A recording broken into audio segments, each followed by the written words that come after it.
Não foi queda, foi silêncio demais. O corpo entrou em guarda quando perdeu os sinais. O tempo não feriu, só esperou eu ouvir que a vida ensina devagar quando aprende a resistir. Havia um jardim em mim, sem muro, sem juiz. Eu era inteira antes de me dividir.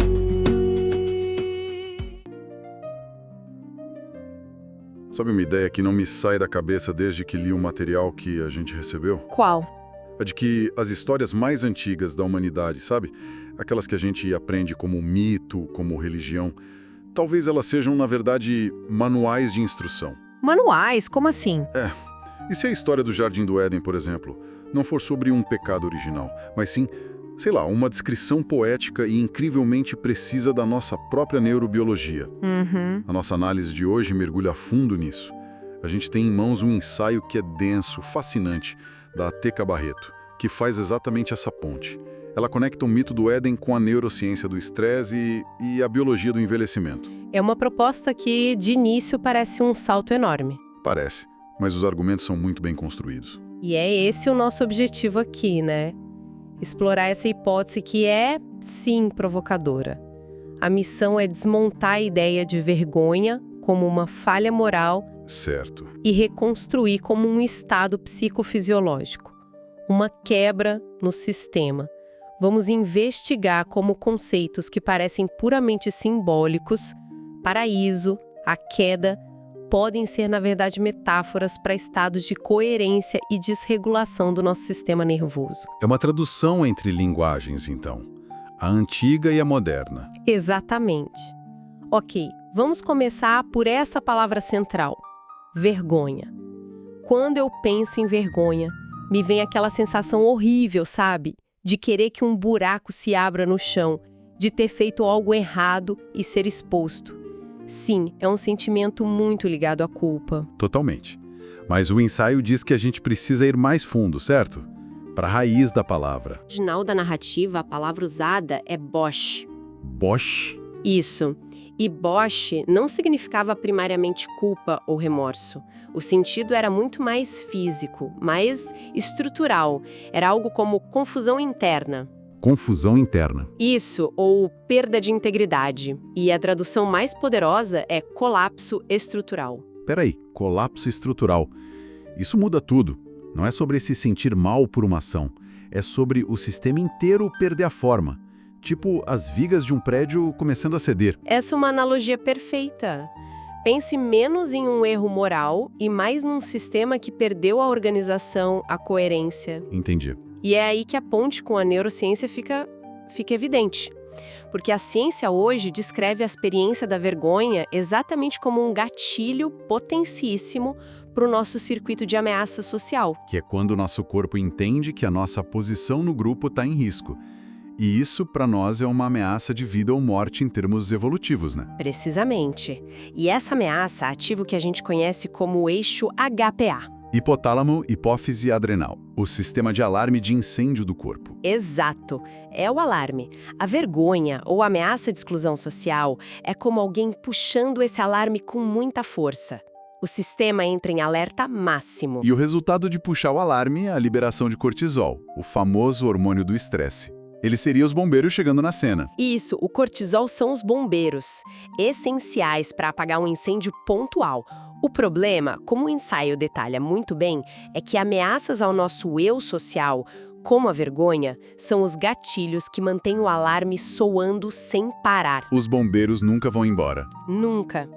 E quando os bombeiros ficam para sempre, eles começam a inundar a casa, causando mais dano que o incêndio original.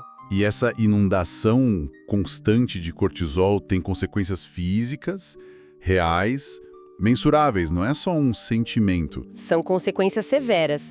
O cérebro, nesse estado, fica dominado por ondas do tipo beta, que são rápidas, associadas à vigilância, à ruminação. É a mente que não desliga. Exato. Essa inundação de cortisol compromete a neuroplasticidade, que é a capacidade do cérebro de criar novas conexões. Ou seja, fica mais difícil aprender, se adaptar.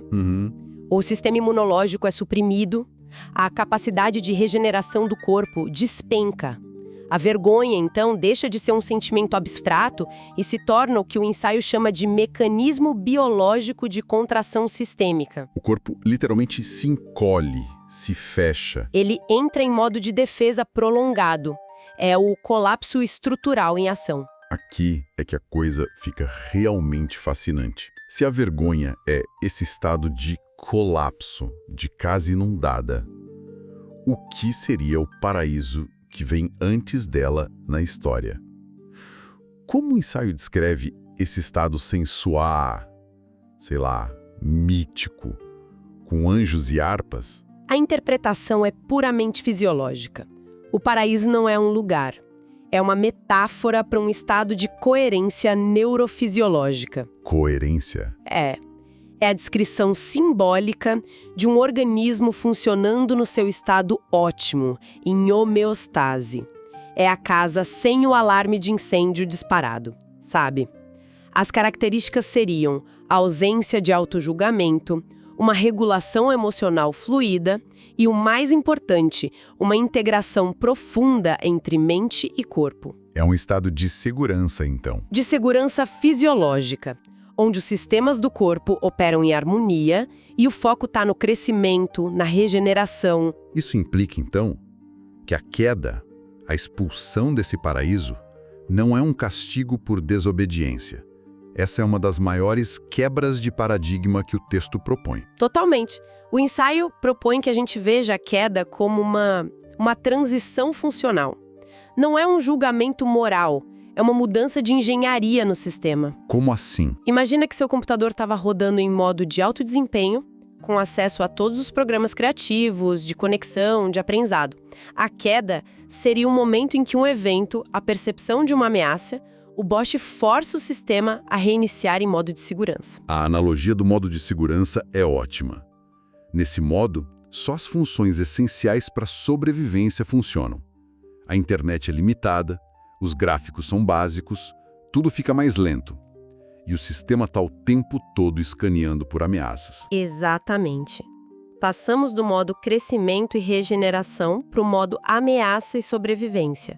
É a transição do estado de coerência para o estado de hiperativação e contração que a gente descreveu ao falar da vergonha. Não é um castigo, é uma mudança no sistema operacional do corpo. Isso. E o problema é que a gente pode ficar preso nesse modo de segurança por anos ou até por uma vida inteira. E ficar preso nesse modo de sobrevivência, com a casa constantemente inundada de cortisol, isso deve ter um custo biológico altíssimo. É nesse ponto que o ensaio faz a conexão direta com o processo de envelhecimento, certo? Sim, e a conexão é feita através de mecanismos que a ciência hoje mapeia com muita precisão. O texto se apoia muito nos trabalhos da Elizabeth Blackburn e da Elisa Epel. Que ganharam prêmio Nobel por isso, né? Exato.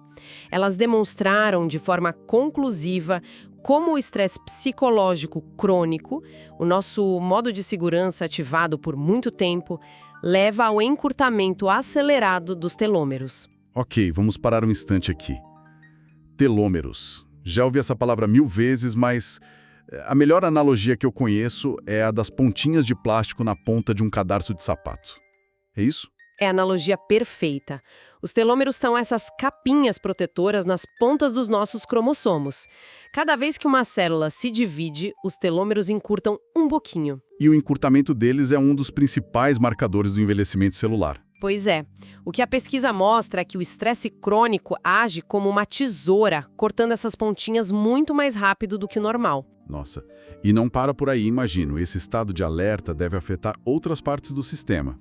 Sim, afeta as nossas usinas de energia, as mitocôndrias. O estresse crônico causa disfunção mitocondrial. Que são as baterias das nossas células. Então, é por isso que o estresse prolongado causa aquela exaustão profunda que não melhora, não importa o quanto a gente durma. É como se a bateria do celular nunca passasse dos 20%. Exatamente essa a sensação. E a base biológica é essa.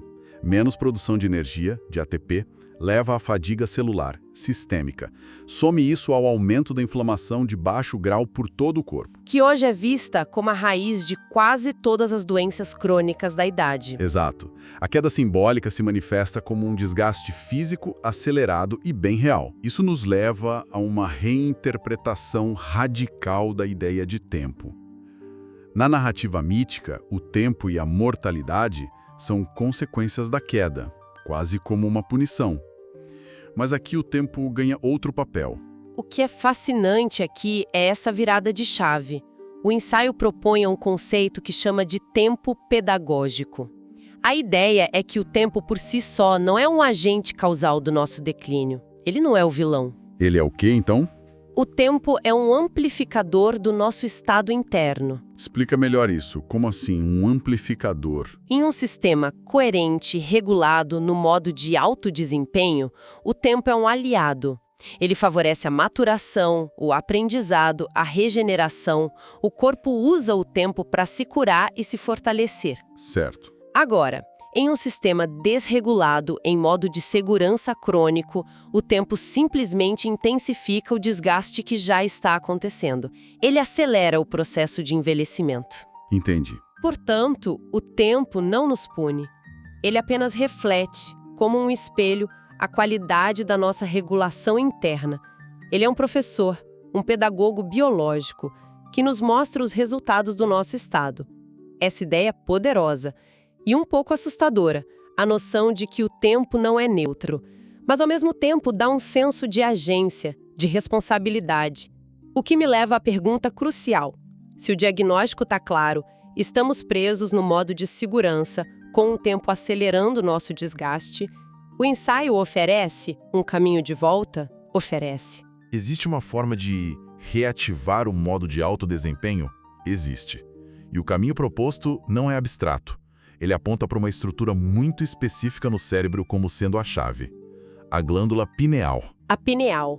Para muita gente, essa glândula soa como algo meio esotérico, o terceiro olho. Sim, tem essa conotação. Mas, deixando o misticismo de lado por um momento, a função neurobiológica da pineal é incrivelmente concreta e central. Ela é a grande maestrina dos nossos ritmos circadianos. Dos nossos ciclos, né? Isso. É ela que produz melatonina em resposta à escuridão, ditando o ritmo do nosso ciclo de sono e vigília. E esse ciclo não afeta só o sono, ele sincroniza uma orquestra inteira de processos, desde a produção de outros hormônios até o nosso metabolismo. E o estado de estresse crônico, de hipervigilância, basicamente joga a partitura da maestrina no lixo. A orquestra toda fica desincronizada. Perfeito. A ruminação constante, os altos níveis de cortisol, a exposição à luz artificial à noite, tudo isso desregula a produção de melatonina e bagunça o ritmo da orquestra. O sono perde a qualidade, os hormônios entram em caos. A sincronia se perde. Totalmente. Nessa interpretação, a desativação do paraíso pode ser entendida biologicamente como a perda dessa coerência rítmica com a pineal no centro do palco. Então, o objetivo seria uma reativação. Mas o que isso significa na prática? Não estamos falando de tentar voltar a um passado mítico e perfeito, certo? De forma alguma, o ensaio é muito claro nisso. Não é sobre um retorno nostálgico. É sobre a restauração gradual da coerência aqui e agora. Ok. E, em termos neurobiológicos, isso significa criar as condições para o cérebro sair do domínio das ondas beta, o estado de alerta e ansiedade, e facilitar o surgimento do estado de ondas alfa. Quando eu ouço ondas alfa, a primeira imagem que me vem é de monges meditando no topo de uma montanha. Algo que exige anos de prática, de disciplina. Parece um estado de consciência alterado quase inatingível para a maioria de nós. E esse é talvez o insight mais libertador do ensaio. Ele se conecta brilhantemente com a teoria polivagal do Stephen Porges. O estado alfa, descrito como atenção relaxada, ele não é um superpoder místico. Não. Na verdade, ele é o estado padrão e natural do nosso sistema nervoso quando ele se sente seguro. Não é algo que a gente precisa alcançar com esforço sobre-humano. É o estado para o qual o sistema retorna quando as ameaças são removidas. Então a chave não é forçar o relaxamento, mas sim sinalizar segurança para o nosso corpo em um nível fundamental. Exatamente. A segurança fisiológica é a pré-condição para tudo. Para a regeneração, para a conexão social, para a criatividade e, claro, para o estado alfa. A reativação não é sobre lutar contra o estresse, é sobre cultivar ativamente a segurança no sistema nervoso. E como se faz isso? Com práticas bem concretas: regulação da respiração, exposição à luz natural, sono de qualidade, conexão social segura. São todas formas de dizer ao nosso alarme de incêndio interno: está tudo bem, pode desligar. Os bombeiros podem ir para casa. Então, o que tudo isso significa no final das contas? A grande proposta aqui é uma mudança radical de perspectiva. É ler essas narrativas antigas não como dogmas ou fábulas morais, mas como manuais de instrução escritos em linguagem simbólica sobre o funcionamento da nossa própria máquina biológica. É uma tradução. É uma tradução poderosa. A síntese é essa. A vergonha mítica pode ser traduzida como um marcador biológico de desintegração sistêmica. Certo. O paraíso não é um lugar, mas a coerência. Um estado regenerativo inato que a gente acessa quando se sente em segurança. E o tempo, longe de ser o inimigo, é um pedagogo que só espelha e amplifica nosso estado interno. E como pensamento final, o ensaio argumenta que essa hipótese é profundamente empoderadora, porque ela substitui a culpa pela compreensão. Em vez de buscar uma salvação externa ou se sentir uma pessoa má, o foco se volta para a prática da autorregulação interna. A questão muda. Muda. Deixa de ser sou bom ou mal e passa a ser estou coerente ou incoerente, regulado ou desregulado. A responsabilidade sai do campo da moralidade e entra no campo da fisiologia, o que nos dá ferramentas concretas para agir. Isso me deixa com uma reflexão final que é quase uma pergunta para quem nos ouve. Se a própria linguagem que usamos para descrever nossas experiências, seja o mito do Éden ou um diagnóstico médico moderno, tem um poder de ativar ou desativar nossos circuitos de ameaça. Que outras traduções das nossas vidas a gente poderia fazer? Que novas histórias, que novas metáforas poderíamos contar nós mesmos que, em vez de nos prenderem no modo de segurança, nos ajudassem a sinalizar para o nosso próprio corpo que é seguro finalmente voltar para casa?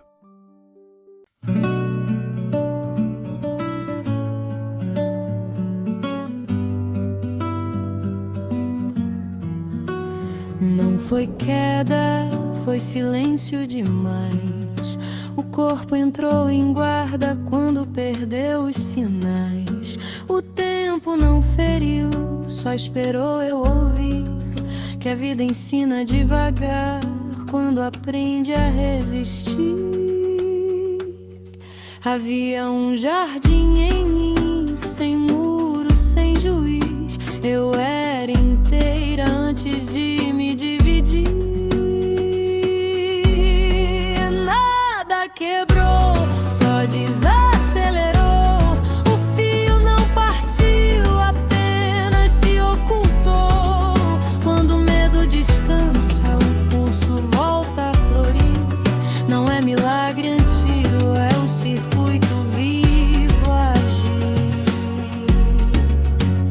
A vergonha apertou como roupa que não é sua, mas a pele lembra o vento quando a alma continua. Não preciso voltar atrás, nem refazer o começo.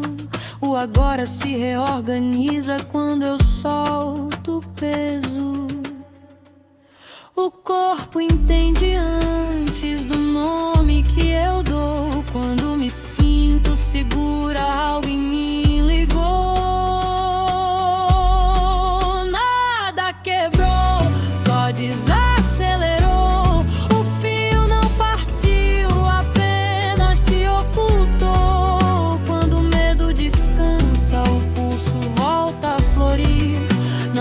promessa vazia é o circuito vivo a agir. O tempo não cobra, o tempo ensina, não me empurra, me inclina. Quando eu paro de lutar, algo em mim começa a ouvir. Nada quebrou,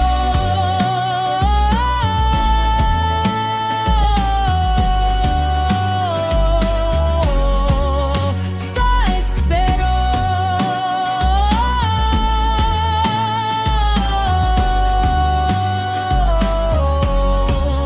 O que era inteiro nunca se perdeu. Quando o olhar suaviza, o jardim volta a existir. Não é retorno ao passado, é o presente se abrir.